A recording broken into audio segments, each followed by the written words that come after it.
This is episode number 620 of the Inner Fight Podcast. Welcome back to another episode of the show, folks. Thanks a lot for tuning in, no matter where you are in the world. Appreciate you guys taking the time to download and listen to the show. Also appreciate our show sponsors, Smith Street Paleo, as I have been saying, is still up, running, delivering food to the people of the UAE, even in these crazy times. Give them a shout. Hello at smithstreetpaleo.com if you need your food delivered to you. If you're snacking too much, you've got your fist in the fridge the whole time, why not let Smith Street Paleo take care of it and just deliver you the amount of food that you need, not the amount of food that you think you need.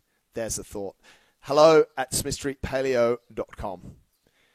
Today's guest, some of you may know if you live in Dubai. He is the man behind the Virgin Radio Breakfast Show. Yes, that's right, Mr. Chris Fade. Some of you may know him from the radio show. Some of you may know him from various different events he's been at, social media. He's been a prominent figure in the UAE for the last, just over 10 years now. And recently I picked up on something that he did on his social media that really made me think very deeply about what's going on in the world right now. And that's where we came up with this title, Leveraging Social Media for Humanity. Here we have him. Thank you so much for Chris's time, and thank you guys for tuning in. This is Chris Fade. Welcome back to another episode of the podcast, and as I was saying there in the introduction, I am joined today. I've actually been trying to get this guy on the show for a long time. Chris Fade, Dubai's most famous. Bro, how are you? I'm well, man. Thank you. It's a privilege to be on the show, bro. So thank you. Well, I'm loving the pink Inner Fight shirt that I'm seeing right now, which is beautiful. I dress up for all my guests. Mate, it must almost be shoe on the other foot. You're 4 or 5 hours every day on the radio, talking, interviewing people, and now I get to grill you for the next 40 minutes. How do you feel about that? Mate, people have tried. Don't worry. I'll somehow turn it around. Just wait for it. But I tell you, I like being on this end because I'm actually more relaxed. I don't have to think about, okay, where are we going to take this conversation? What are we doing next? I can sort of just sit back and really relax. So it's nice. Mate, I want to pick up on something that actually sparked me. We've been trying to get you on before, but about a week ago, you posted something on your social media where you reached out and to local businesses using your platform. You got loads of followers, 200,000 almost, absolute legend. And you offered it up to small businesses to help them in this time. Mate, talk us through that. It's an incredible gesture that you put out there. Yeah, man. Like, I just think, I own a small business. I've started my own company and I know what I'm going through, right? And I kept hearing from on the radio to people sending me DMs on Instagram about how hard some people are doing it right now, not only here in the UAE, but around the world, especially for companies. When you're operating a business and you're working week to week and the next thing you know, it's sort of just being cut and you've got that cash flow, that cash flow is everything. When that stops, it's not good for a business. And, you've got the responsibility of having employees and that they've got families to look after. So I just wanted to work out what I could do. And from a radio perspective, we were doing it on the radio, and I thought, let me give up my social media. I get to work with amazing brands over the years who I charge to be on my social media a lot of the time. It's a public platform here, especially in the UAE, where 95% of the audience are in the UAE that follow me. And I thought to myself, what can I do right now that can make a little bit of a difference or really just help someone out? And I thought, let's just give up the Instagram. What is it? It takes nothing away from me. It's not like I'm doing a huge thing. I'm literally receiving videos, having a team edit it together for me, my team, and then I put it on a platform. I press 2 buttons and, I put it out there. I said, guys, DM me your Instagrams. Make it a 30-second video of yourself talking about your business. I didn't want any promo videos. And let me piece it together and put it up on my social media. So we did, and it got a really good traction. It got picked up locally and internationally. And I've had a lot of the companies inbox me now saying, thank you, Chris. We've seen certain sales go up, or I've got a couple of new clients. So we just want to say thank you. And since then, I've now got about, no word of a lie, probably 200 more videos that I'm planning on posting, and one will go up again pretty soon. So it's opened up the gates, but I'm happy to do it. And, you know, I think in the time that we're in right now, anything that anyone can do to help another human being, I think is important to do so. Yeah, mate, it's quite interesting because perhaps the stigma around social media, and you said it there before, you work with a lot of brands pay you money. It's almost it's an income stream that you have for this social media. I think a lot of stigma around it is, yeah, a lot of these influencers just do stuff for money, and, you know, it can be quite negative sometimes, can't it? Listen, I think that's the old way of thinking. If you're still thinking like that, I think you haven't come to the year 2020. You know, influencers it's a medium now. There's a reason why no one's buying newspapers and why magazines are closing down every single week. And that's because of social media, really. You know, like social media is literally a platform where you can get information in front of someone within seconds. There's no other platform in the world that does that except radio. All right. Now, radio allows you to put out information and receive it back instantly. That's what radio does. Right. The only other media that does that is social media. I can put a photo up or a video. People can DM me instantly and we can correspond. Newspapers don't do that. Magazines don't do that.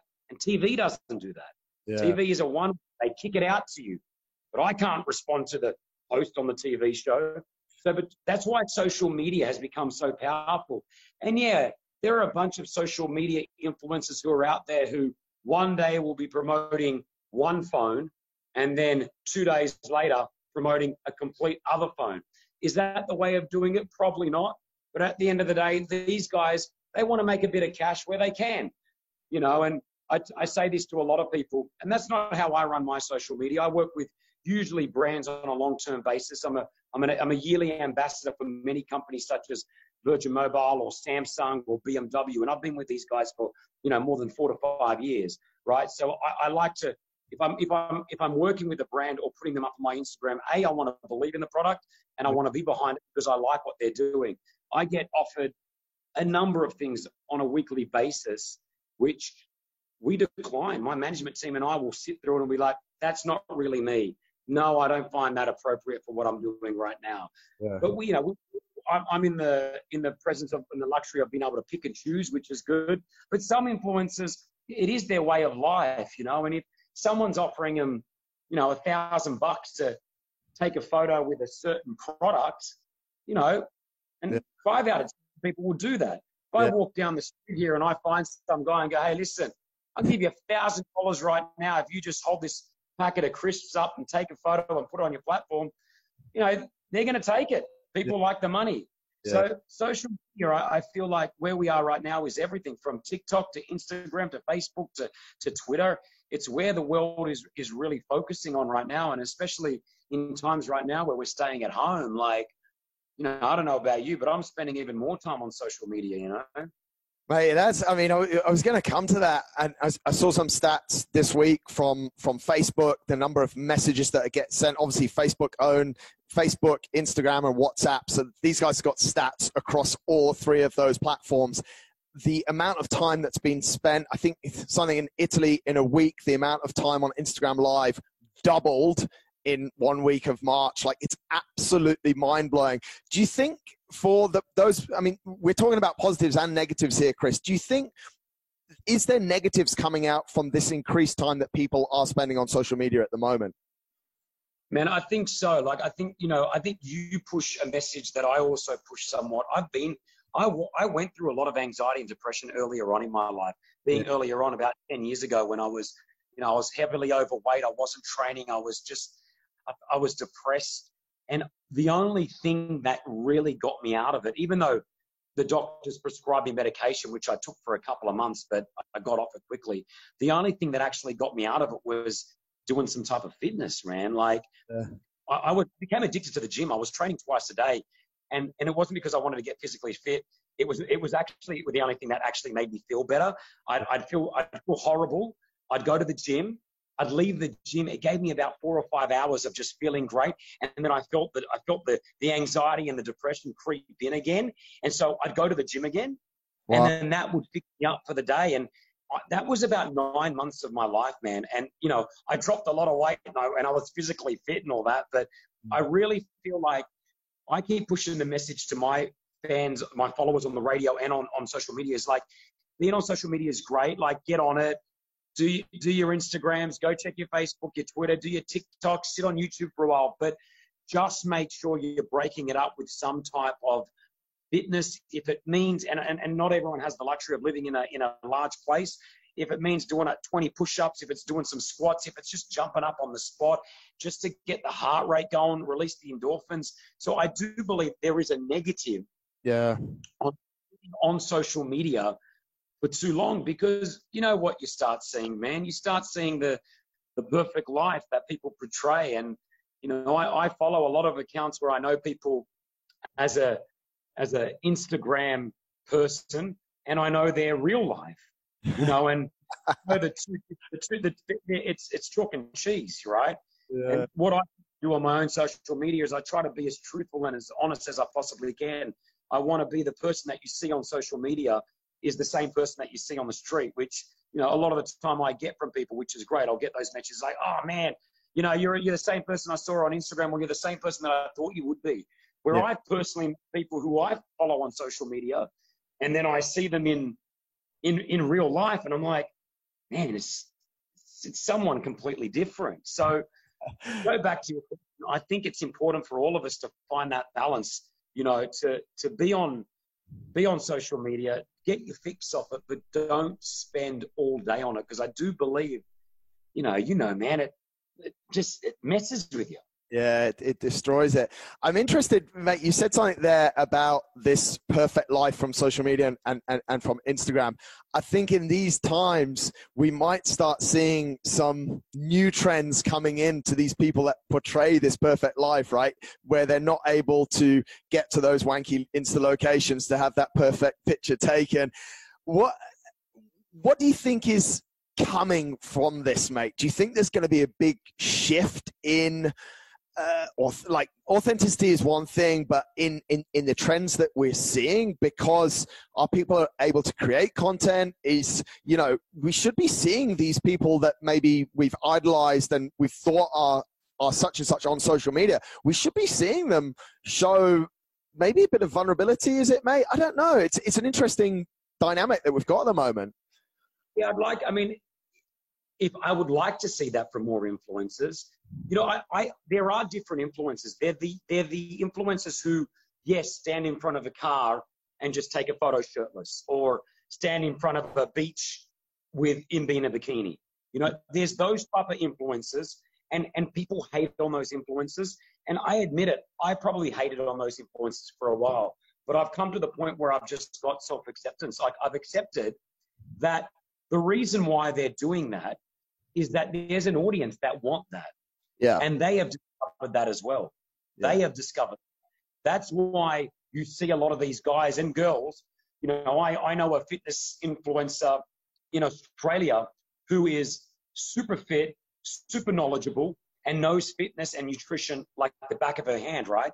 Mm. But you go to her post, and she's basically in a bikini nearly on every post doing fitness, you know, and she realized, because I spoke to her about it, she's like, my views are 400% more when I do this in a bikini, you know?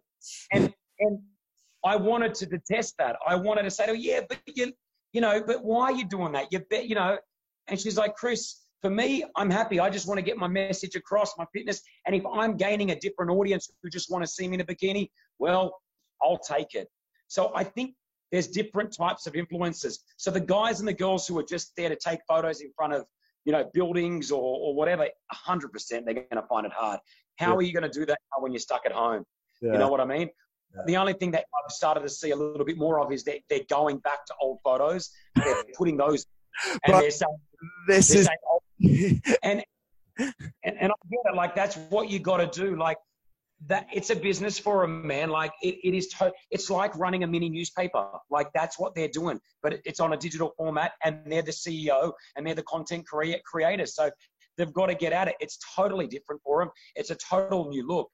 But the guys that, you know, a lot of the people that I do follow on Instagram, I love real content creators. Like, I love people who are just putting out, you know, just different types of content every single day. Like, I love that they've taken the time to sit and gone, all right, what am I going to give to my audience today? And they're the guys that you start to see who really start to explode on social media. Like, look at the guy, Man with a Sign. You know what I mean? You know, the guy that holds up the sign? Yeah. In 6 months, this guy's gone worldwide. He's exploded. Justin Bieber's doing it with him, like the whole world.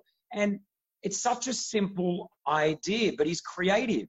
He holds a sign up with a message that's relatable, because relatable content is what works. Yeah. And we've adapted to it.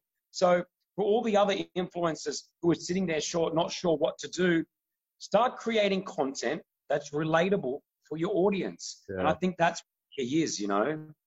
Mate, it's funny recycling content, like old pictures and stuff, because I had a thought the other day about the influencers or brand ambassadors for face fillers and Botox and how that might play out in the next few months if they're unable to go and get those treatments. It's going to be wild. It's true, man. I mean, they keep saying it. We're going to start to see how everyone really looks like, because girls can't get their hair done. Guys can't get their shaves on. Like, and it's true. Like, we've started to see it. But what I love is I love some influencers and some people on social media. They've started to do it at home, and they're showing us how they're doing a horrible job out of it. But that shows your realness, your vulnerability, and that's what I love about, you know, what social media is all about. Put the fakeness aside and what you're seeing in front of the camera sometimes to the realness of it. And I would say to a lot of influencers, start doing that. Like, you know, start throwing up content. How many people have you seen cooking now in the kitchen, Marcus? Yeah. Like, everyone is showing us what they cook, right? Yeah. And even me, I'm guilty of it because it's content, and I'm going to do it because, you know, we are in our houses right now, and how much am I going to get out of here? Yeah. Mate, on that note, do you think that people are putting more content on social media? I find I do a lot of my story anyway, but I think I'm putting more and more out there. I've started a daily 10-minute live, things like this. Why are we doing that, mate? Is it because we want to give content, or is it because our connection to the world and our human interaction has been forced to change during this time? I'm sure you got some thoughts about that. I think, listen, creating content, once you start doing it, becomes addictive. I don't care what anyone says. Once you start getting on that train, you are like, your mind flips. I've been in radio for 14 years now, okay? I've done radio. That was my profession. That's what I started. That's what I do. From a radio perspective, whenever you're doing radio, your life, people always ask you, what time you work? You work 24/7. Because on radio, you're creating content every day for your show. So be it I'm at the shops and something happens to me at the shop, I mental note that. And I say, oh my gosh, I'm telling this story on the radio. You're always creating content that you can share with your audience. That's what radio is really about, right? And creating content on social media is pretty similar. Like, you and I, we would have done this where something's happened and we've gone, oh, I've got to get that on social media, or I've got to put that up on Instagram. That'll be great. You know what I mean? And then you go and put it up on Instagram. So that's what's happening right now. And you become addicted to it. And it's not like a drug, but man, I tell you, I love when I come up with an idea that I know the audience are going to love. Like, I love it. Like, I'm like, oh man, I can't wait to put this one down. And then you put it up and I like to see the numbers and I read the comments. And I'm like, it's a nice feeling. It's a feeling because it's your work. Yeah. It's like an artist who's painted a picture, and then they throw it up. And they're like, what do you guys think of it? Do you like it? And some people are like, man, I love that. And it's that self-satisfaction that you get. So, you know, creating content, I think, is really super cool. And some people do it really bad, and some people do it okay, and some people do it well. But I'm always pushing content creation up, you know, and yeah, there are some things where I see and I'm like, oh my gosh, I can't believe that person did that. But, you know, let them do it. Are they doing us harm?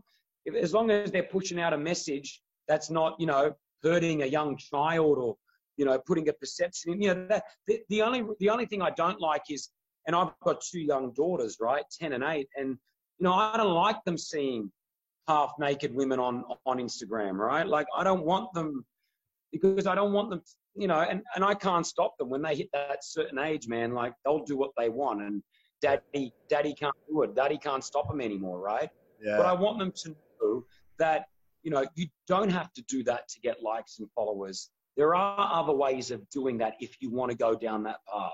But it's getting creative, you know. And, you know, there's a girl, for example, Supercar Blondie, who I'm sure you know of, who puts out content about supercars around the world, right? Yeah. Now, I knew her when she was on radio, and she had 10 followers. Now she's up to like 10 million followers, right?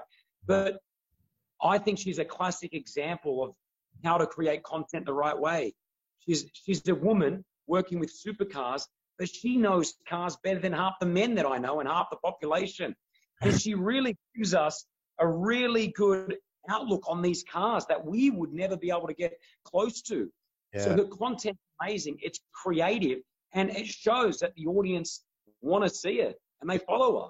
Yeah, it is super interesting, like examples like that people have grown. Sticking on the creative side, mate, you said something really interesting there about, you know, you'll get an idea at the shop that you're going to share on a platform, be it do it something on radio or on your social media.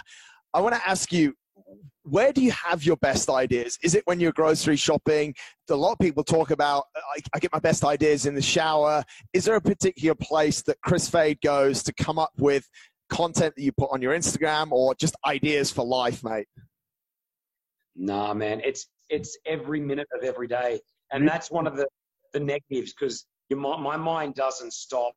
So people around me know that my mind is going 24/7, which is really good. But at the same time, it's really bad because, and that's again why I like to go to the gym sometimes and get a run in. Or it's not, I don't do it for the physical.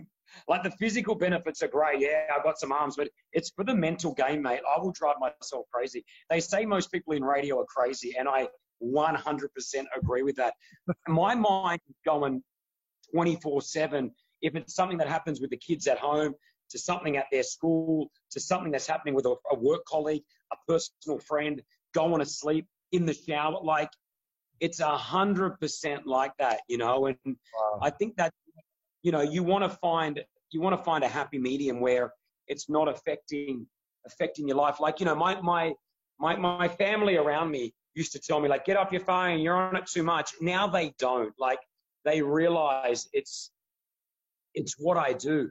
Some people are accountants, some people are plumbers, some people are architects. Yeah. Some people work on social media. Yeah. Some people, and like, it's a profession now. And, you know, you as a business owner know how important social media is, right? I kicked off my snack and gummy, my snack company, right? I find that our sales, when I do stuff on social media, like, I can see the sales jump as soon as I put on social media. So I know that the social media is working. And with the number of companies that I work with throughout a year, they also see the benefit. Like, we do have clients come back to my management and say, man, as soon as Chris put us up on Instagram, we saw a spike in our downloads, or we saw a spike in our yada yadas. And that's why it works. And being real and authentic is so important. There are so many social media influencers who buy their likes and buy their follows and buy it. And, you know, it's eventually people become aware of it. You know, I do a lot of appearances for companies, right? And about a year ago, I remember doing an appearance with another social media influencer, and that social media influencer had about, I think it was 1.4 million followers, and I at the time had about 120,000, right? Wow. And we were doing this in-store appearance for a company, and there I am taking a bunch of photos and doing shout-outs, and this other influencer had no one there, and I actually felt sorry for them.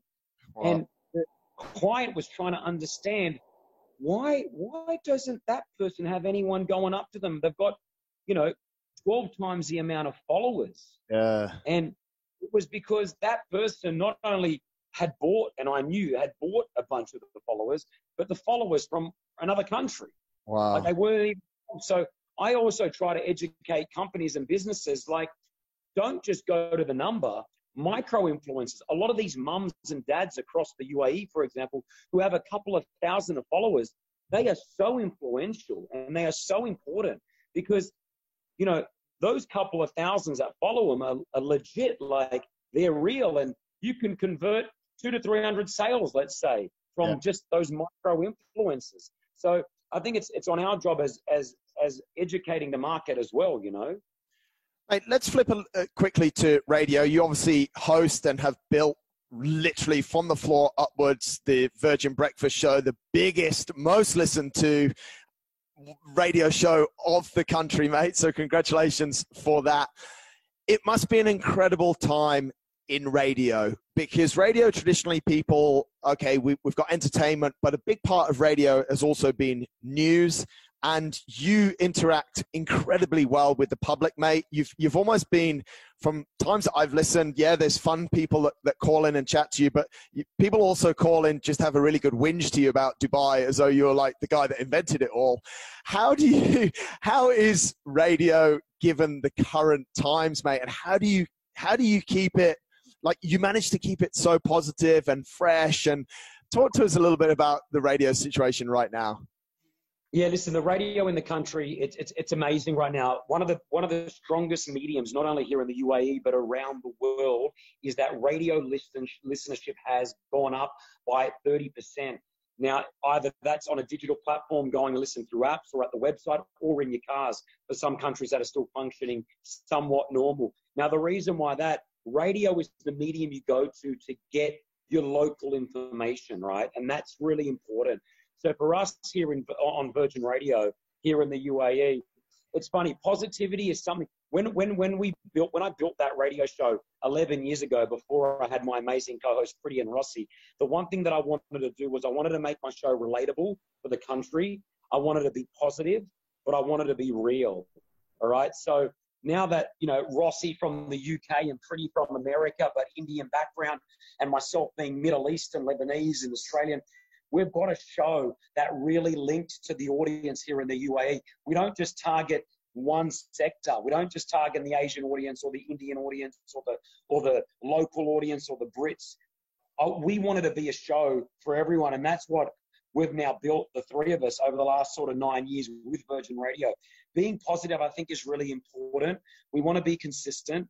I got a call just today alone of a woman, really, she was close to tears, just saying, with everything falling apart around us, she turned on Virgin Radio in the morning and she heard some familiar voices doing the same thing that she's heard over the last 9 years. And that gave her a sense of just being safe. And she said, thank you. We just want to appreciate you guys doing that. So for all the presenters on all radio stations across the country, we do play a role. We play a role of just delivering information, but at the same time being real. And, you know, that's what we're doing every day. We're trying to balance it up. We don't want to be just, you know, coronavirus FM, because everywhere you turn, it's on it. So we're trying to have a bit of fun. We're trying to be a little bit, we played a couple of stupid games today, just to get everyone else in a different mindset as they have to commute to certain areas or listen to us at home. And, you know, then we talk about the real topics of getting people to stay at home and, you know, stop doing this and stop doing that. So it's a balance, and it's something that we want to keep at.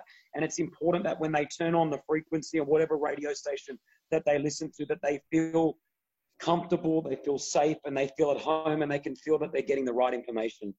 Mate, I think you guys doing a super awesome job. And as we're talking before we started recording, you're still actually broadcasting from the studio, which in itself, you guys start at 6 a.m. You're up, you're on the streets, you're actually leaving home before curfew. I hope you've got your pass from the government, mate.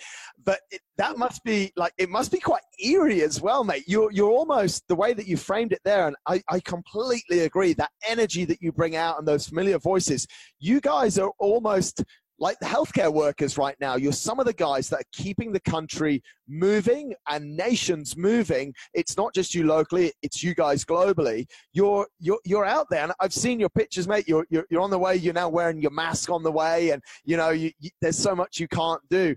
It must still be an eerie time for you and unnerving in a way.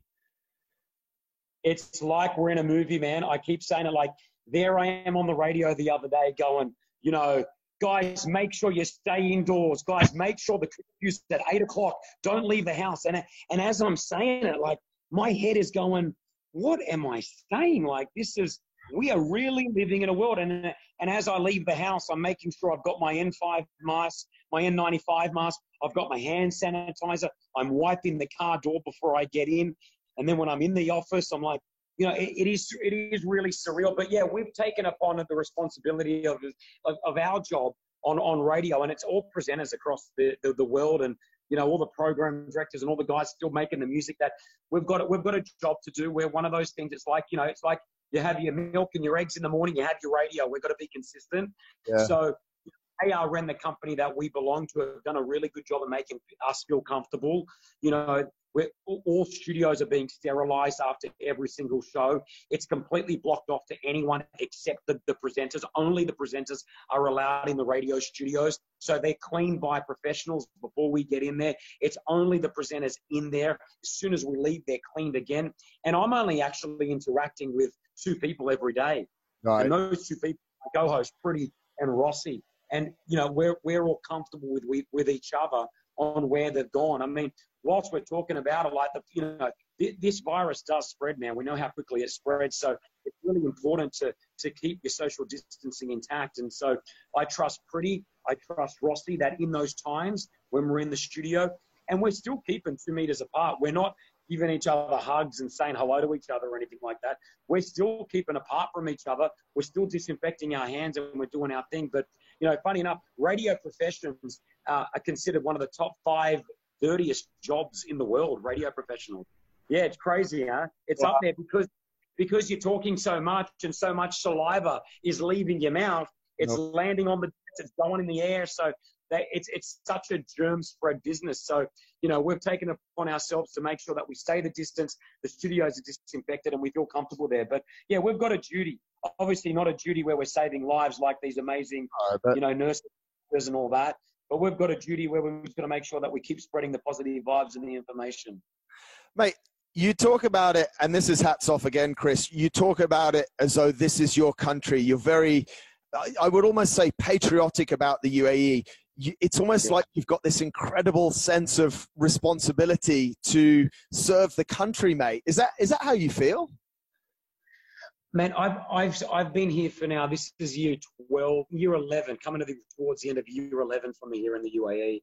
This is the country that has given me the most amazing life, man. Like my children, just everything. It's given me a life that I would have never dreamt of, man. I left Sydney, you know, at the age of 26 years old. I moved to this country with about, I think it was about $1,500, man. Like, I had no money. I had nothing. I took a risk. I said, you know, let's give this country a go. I didn't know much about the UAE, but it gave me the opportunity that I know that, you know, Australia's an amazing country, and my heart's always going to be there in Australia. But the UAE really gave me an opportunity to flap my wings out and see how far I could go.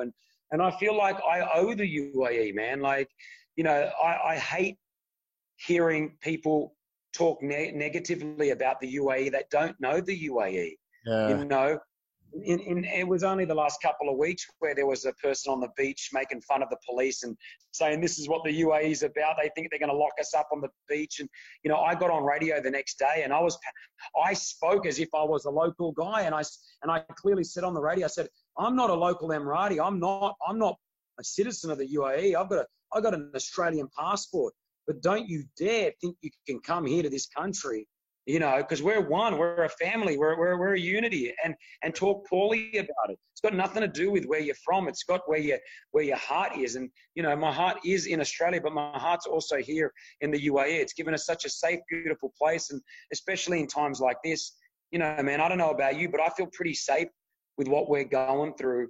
And I feel confident that the government's doing the right thing for all of us, you know? Yeah, absolutely, mate. Mate, a lot of people don't feel confident though. And a lot of people, I want to just link back before we finish to something you said earlier, because I think you've got some great advice here. A lot of people are suffering from an incredible amount of anxiety. It's not about what the government are doing. It's just about a lot of uncertainty in the workplace, be it if you're an Insta slut and that's how you make your living, you're worried about that, be it if you're, businesses are closing down. How should people be dealing with that anxiety that is somehow, Chris, it's quite natural because we're in, as everyone's saying, unprecedented scenario. But what's your advice, mate? You've got through some pretty tough times.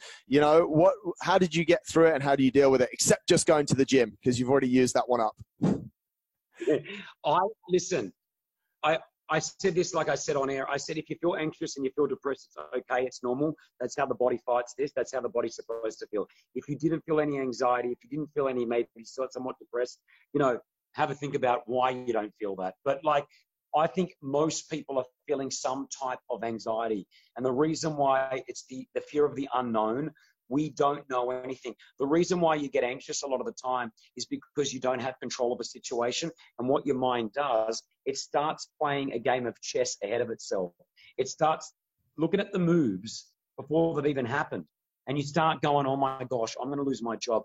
Then I'm not going to have any money for my kids. Then I'm going to possibly get this coronavirus. Then I'll be in hospital. Then I'll die. Then who's going to look after my kids? I don't even have a will in place.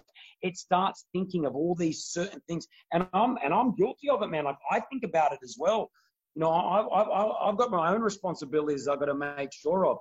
The amount of DMs I'm getting on Instagram about people who are losing their jobs, who are taking pay cuts, it's a given.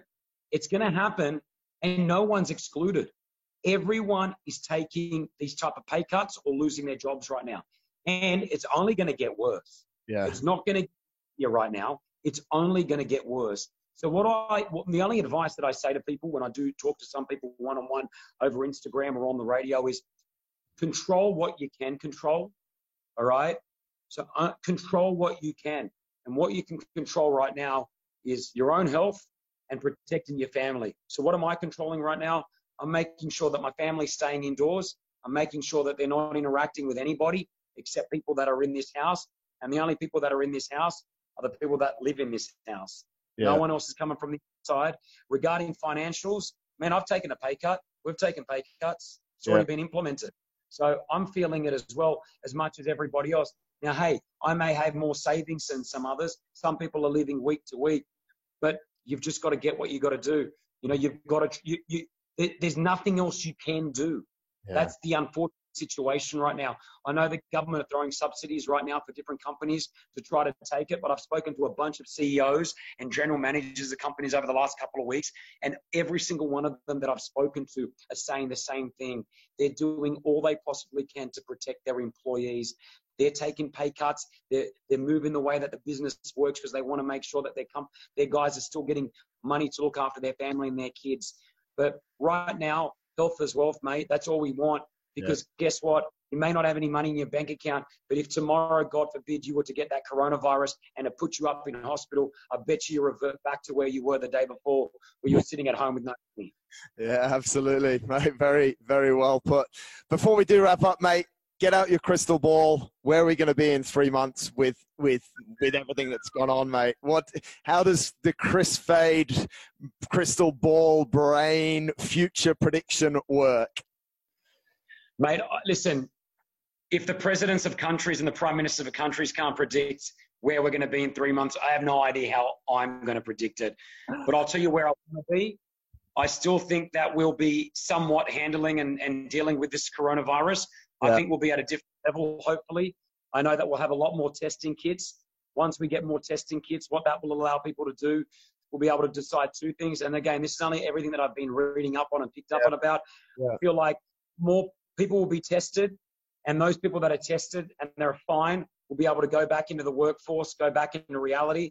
They'll also be testing people who have already been immune to it or have already had it, because a lot of us don't realize that a lot of us have had the coronavirus, but we've had no symptoms. So I believe that once we know the people that have got it, they'll be allowed back in the workforce.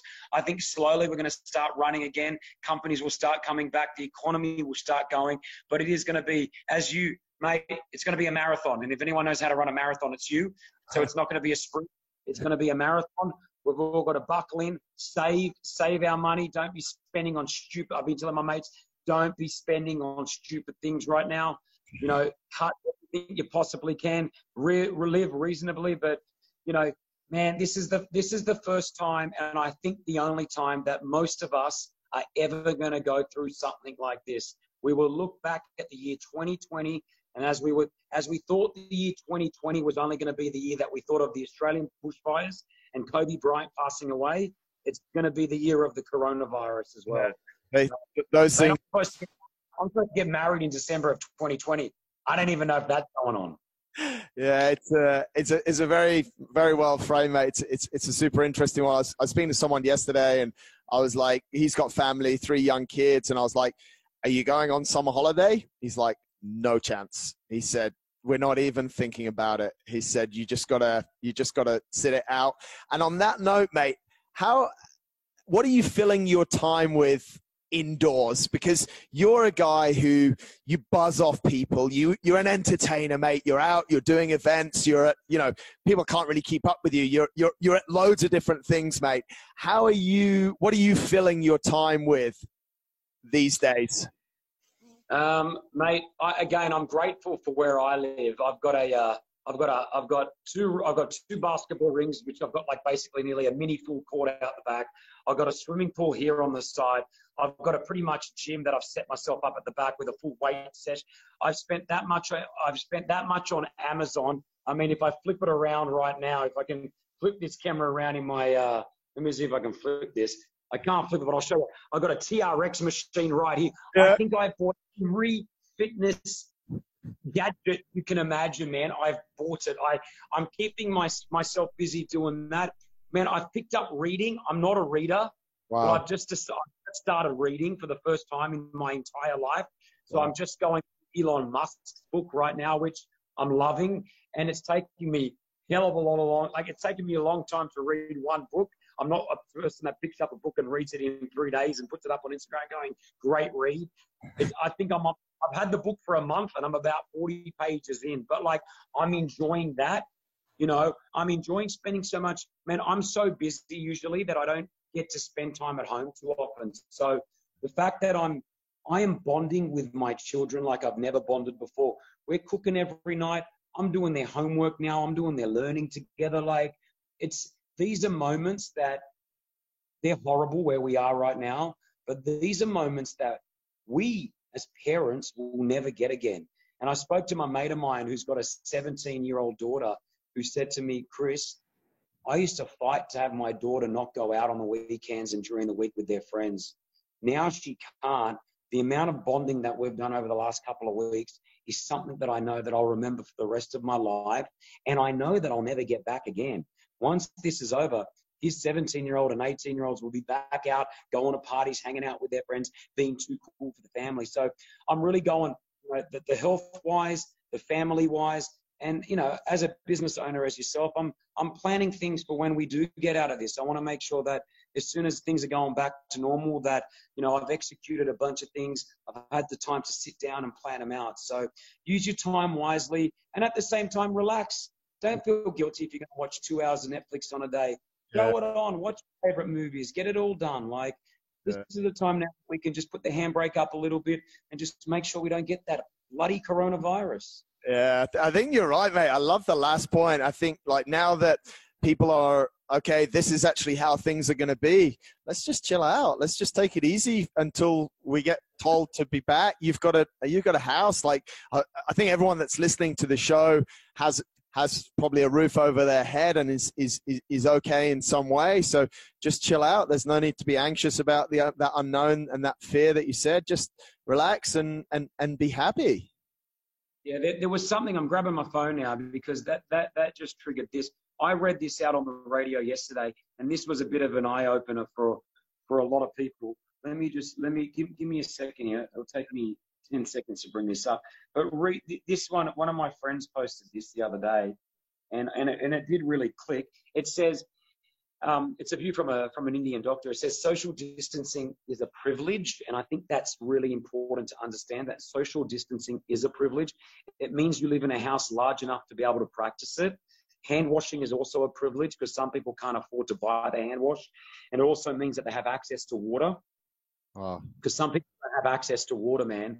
All right, hand sanitizers are also a privilege. If you can afford it, you got money. So believe me, if you were sitting right now and you're complaining about social distancing, just know that the fact that you can practice social distancing is a privilege, because there are many people around the world that don't get to do that.